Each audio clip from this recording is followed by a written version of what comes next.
Hey there, curious minds, and welcome to the very first episode of Unheimlich Unveiled. I'm your host, Jim Largo, and today we're going to take a dive into a mysterious world where the ordinary becomes extraordinary, where the commonplace becomes the uncanny.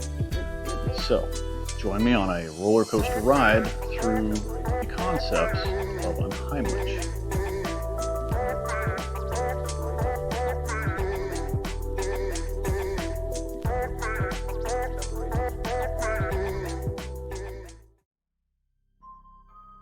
Welcome. In 1919, Sigmund Freud wrote the essay Das Unheimlich.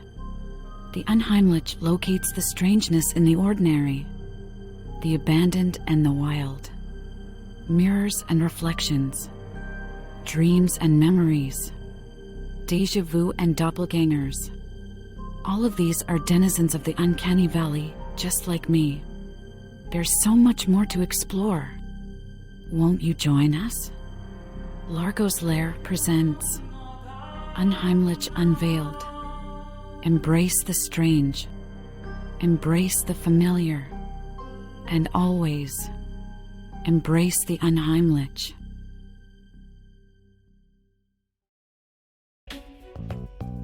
Welcome, fellow seekers of the strange and curious. This is Unheimlich Unveiled, the series where we dive headfirst into the shadows of the uncanny. I'm your host, Jim Largo, and today we're unraveling the mysterious threads of the Unheimlich, a concept that'll make you question reality itself.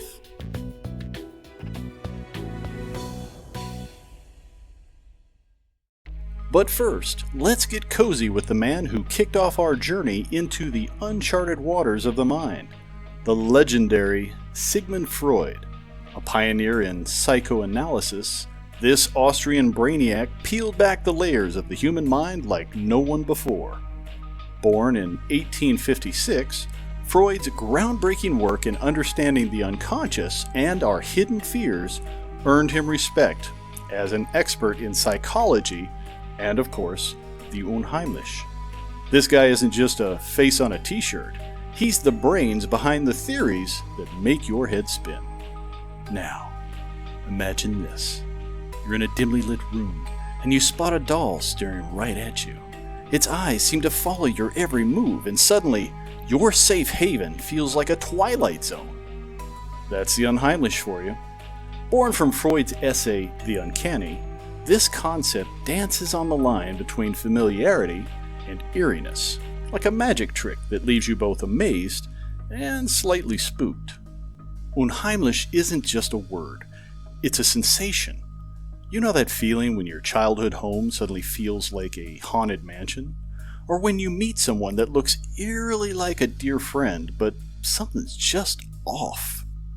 That's the Unheimlich, messing with your mind and tugging at your sanity.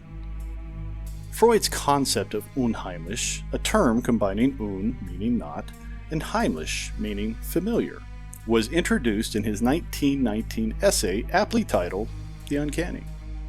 Think of it like this.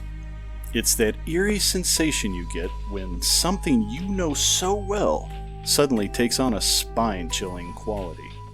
Like a comfy chair that's supposed to be cozy, but gives you the creeps instead. Curious about the psychological impact of the Unheimlich? Well, buckle up, Buttercup, because this stuff hits you right in the feels. It's like tapping into the primal fears that have been chilling in your lizard brain since the dawn of time. Playing hide and seek with your own subconscious, and sometimes, what it hides can give you nightmares. But here's the twist. Running into the Unheimlich isn't always a bad thing. It can spark curiosity, nudge you to think outside the box, and even help you confront your hidden fears. It's like a puzzle that teases your intellect, making you question the very fabric of reality. So, embrace the weirdness. It might just be the fuel that powers your creativity and broadens your horizons.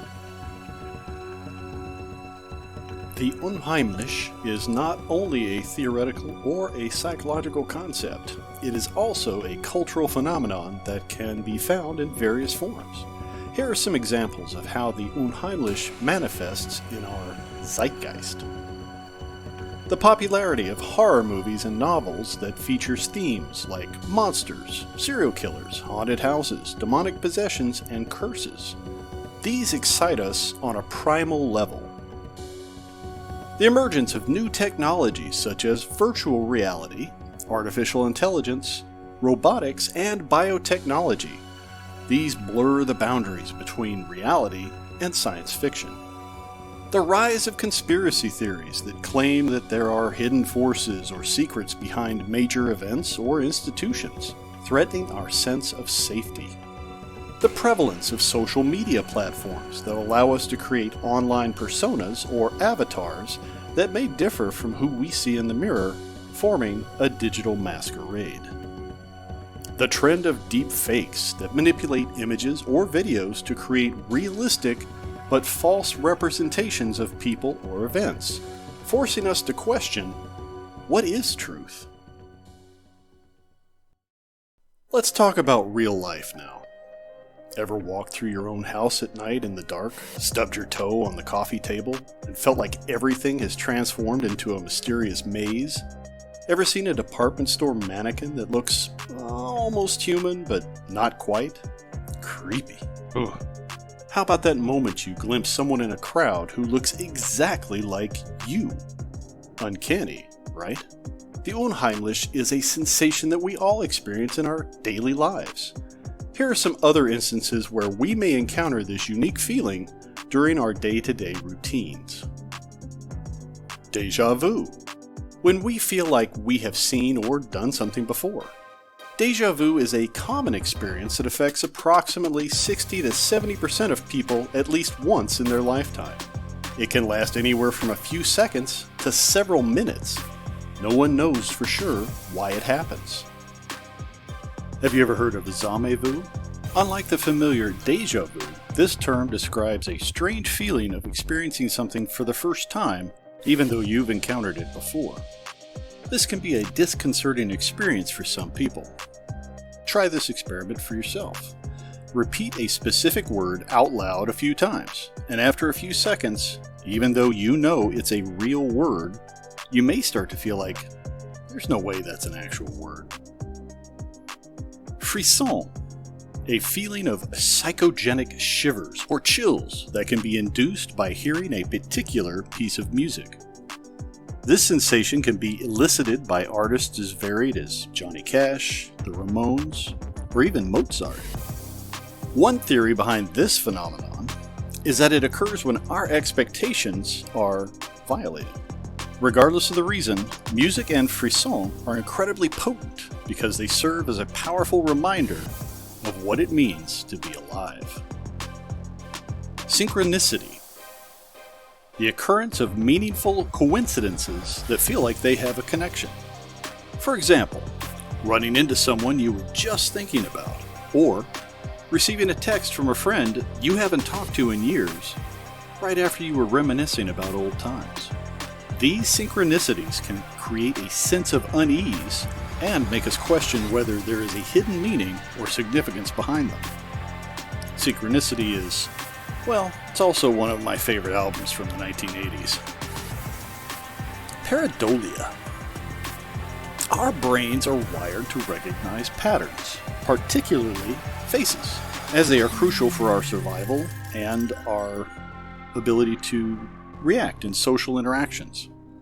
Consequently, we tend to see faces or patterns in ordinary things, like stains, clouds, or even household appliances. Experiencing pareidolia can lead to anxiety or superstition. Some may interpret it as a supernatural or paranormal sign, such as seeing Jesus' face on toast, or hearing ghostly voices in the white noise of a television signal. It is a form of the uncanny, because it involves giving special significance to something that is random or meaningless. It can also be linked to Freud's concept of the return of the repressed. as it may reflect some unconscious desire or fear that is projected onto the world around us. The Unheimlich is a fascinating subject, and its eerie presence can be found in various aspects of our culture and daily lives. While these have just been a few examples, there are countless more to explore and analyze. In this series, we're going to take a closer look into the Unheimlich and its many manifestations. We'll discuss its origins, meanings, and implications, and examine how it influences our emotions, thoughts, and behaviors.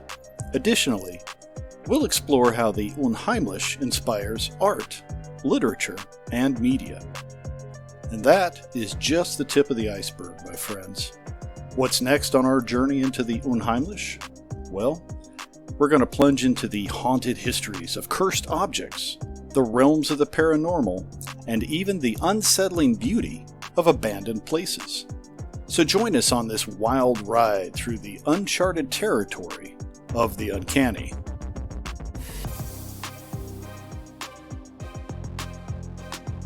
Are you ready to explore the uncharted? Because Uncanny Annie has included some helpful links in the description below to get you started. Have some ideas for future episodes? Share your thoughts in the comments and let's unveil the uncanny together. Remember, the world is a tapestry of mystery, and every corner holds a story waiting to be told.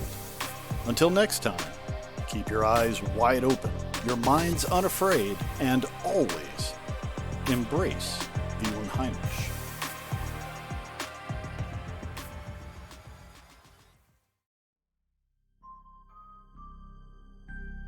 I'm glad you joined us for this look into the Unheimlich. If this episode piqued your curiosity, don't forget to subscribe, share your thoughts, and stay tuned for more captivating revelations here on Unheimlich Unveiled. I'll be in the Uncanny Valley waiting for you. See you soon.